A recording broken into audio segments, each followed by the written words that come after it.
পর্যায়ে নিয়ে যাই না আমাদের সুসাইড করতে হবে না, ফ্যামিলির কাছে, ছেলে সন্তানের কাছে আমাদেরকে সুসাইড করতে হবে, এই পর্যায়ে আমাদেরকে নিয়ে যান। আল্লাহ হস্তে আমরা আপনাদের বিশ্বাস করে টাকা দিয়ে দিচ্ছি, ব্যাংকে বিশ্বাস করে না, বাপু বিশ্বাস করে না, স্ত্রীকে বিশ্বাস করে না, আপনাদেরকে টাকাটা দিচ্ছি। আমাদের আচরণ আমাদের প্রতি খারাপ করেন, এই চেয়ে দুঃখজনক আমাদের আর কি করা যাবে?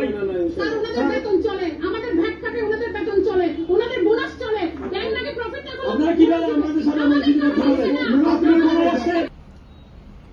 প্রিয় দর্শক, আসসালামু আলাইকুম। ভিডিওটা দেখেছেন? অনেক যারা কোটিপতি আছেন, যারা রিটায়ার্ড লাইফ এবং ব্যবসা বাণিজ্য করে, কারো কারো বিদেশ থেকে রেমিটেন্স আসে, এই টাকাগুলো কি করে তারা? রিটায়ার্ড লাইফে তারা এই টাকাগুলো ব্যাংকে রাখে।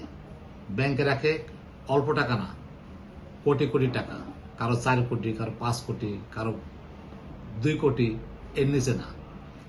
এটা লাভ হলো কি, তারা অলস লোক, অলস অলস বলতে এবং লোভী বলতে যেগুলা নাম সর্বস্ব ব্যাংক আছে, ইউনিয়ন ব্যাংক, পদ্মা ব্যাংক, ঠব্বা ব্যাংক, যেগুলো নাম অনেকে জানে না। এই ব্যাংকগুলো কি করে? বেশি মুনাফা, বেশি সুদ, বেশি লাভের আশায় তারা এই টাকাগুলা ব্যাংকে রক্ষিত রাখে।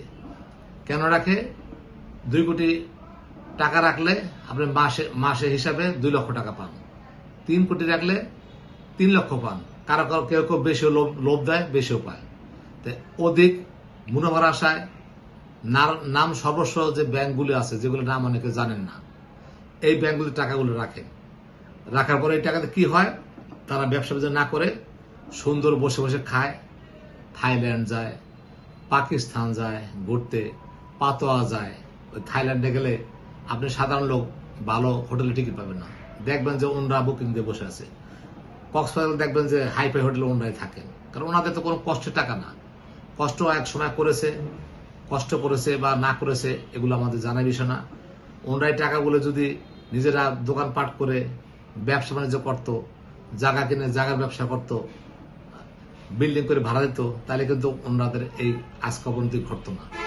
ওনরা কিছু অলস ব্যক্তি আছে যারা বসে বসে মাস শেষে একটা করে চেকে সই করে 3 লাখ 2 লাখ টাকা উঠে কোথায় যায়? পাতোয়া যায়, থাইল্যান্ড যায়, সিঙ্গাপুর যায়। দেখছেন এক একজন চেহারা, পাকিস্তানি, কাশ্মীরের লোকের মধ্যে চেহারা, স্কিন চিকচিক করে। এর অর্থ তারা সকালে মাখন খায়, বিকালে ঘি খায়, খাসির মাংস খায়, মাটন খায়। মাটন, এই খাসি এখন মানে মাটন।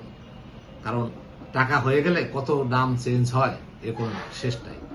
ওনাদের স্কিন দেখেন, স্কিনগুলো চাকচিক করে। মানে এরা কিন্তু গরিব না, এরা খুবই বড় লোক, কোটিপতি।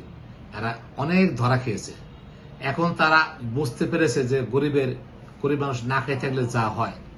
এখন তারা ঠিকমতো খেতে পাচ্ছে না, কারণ তাদের কোনো ইনকাম ছিল না। তাদের ইনকাম ছিল একটাই, যে মাস শেষে তার টাকা উঠিয়ে ব্যাংক থেকে খেত আর থাইল্যান্ডের, চায়নার ভালো ভালো কাপড়ের জামা গায়ে দেয়। দেখছেন জামাগুলো কি দামি জামা, ব্র্যান্ডের জামা পরে। তা অতএব এখন তারা যদি না খেয়ে থাকে, তাদের কষ্ট হয়, তাদের তো খারাপ লাগবে। সাধারণত ছেলেপেলেরা ট্যুরে যাবে, কেউ বিদেশ যাবে, কেউ বাইরে পড়াশোনা করবে, দেশের ব্যারাক সহ নর্থ সাউথ ইউনিভার্সিটি, বড় বড় ইউনিভার্সিটি আছে, সেগুলোতে তারা বিদেশ চলে যায়। কেন? টাকা আছে। মাস শেষে হলে 3 লাখ টাকা তারা লাভ পায়। তা ওনারা অনেক অধিক মুনাফার আশায়, অনেক আশায় খুব বড় করে ঘর বেঁধেছিল। অনেক আছে বাড়ি বিক্রি করে, জায়গা বিক্রি করে অনেক ব্যাংকের টাকা রেখেছে, এমন লোক অনেক আছে। কিন্তু তারা কি করে? ওই ভাড়া থাকে এবং টাকা উঠে সেই টাকাগুলো তারা বিভিন্ন জায়গায় খরচ করে। অতএব এখানে কথা হলো, অতি লোভে তাঁতি নষ্ট। উচিত ছিল সবারই কিছু ব্যবসা বাণিজ্য করা, ছেলে দিয়ে নিজে রিটায়ার্ড লাইফে ব্যবসা বাণিজ্য করা, তাহলে আজকে এই ঘটনা ঘটতো না। কিছু ব্যাংক আছে, এই ব্যাংকগুলো অধিক মুনাফা, অধিক লাভ দিবে বলে তাদের আশা দিয়ে তাদের টাকাগুলা হাতে নিয়েছে।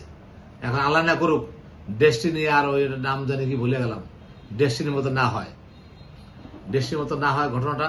তা আমি আশা করব মাননীয় প্রধানমন্ত্রীর কাছে যে ব্যাংকে এইভাবে তালা মারা, তারপর ব্যাংকের মধ্যে হইচই করা, এতে আমাদের দেশের জন্য কল্যাণকর নয়। সারা বিশ্ব এটা দেখছে। অতএব আপনি এটা একটা মহৎ উদ্যোগ নেন, যাতে লোকগুলা যাই ভুল ত্রুটি করে থাকুক টাকাগুলা ফেরত পায়। আর আপনাদের সাবধান করে দেয়, আপনারা টাকা দিয়ে ব্যবসা করুন, ব্যবসা করে আপনারা স্বাবলম্বী হন, ছেলেপেলে মানুষ হোক। আপনার ছেলেবেলে ঘরে বসে অলস হয়, এই মাটন খায়, খাসি মাংস খায়, 3 বেলা একজন এইরকম মোটা হয়ে যায়, এই ফ্যাট হয়ে যায়, এগুলো ভালো লক্ষণ না।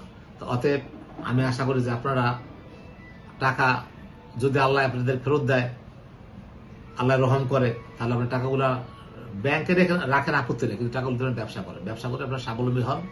আর সকালে একটু ব্যায়াম করবেন, সকালে হাঁটবেন। আর আপনাদের যে শরীর অবস্থা একজন যে ফেটি আর সাকসি করে চর্বি ভরে গেছে, একটু ব্যায়াম করবেন।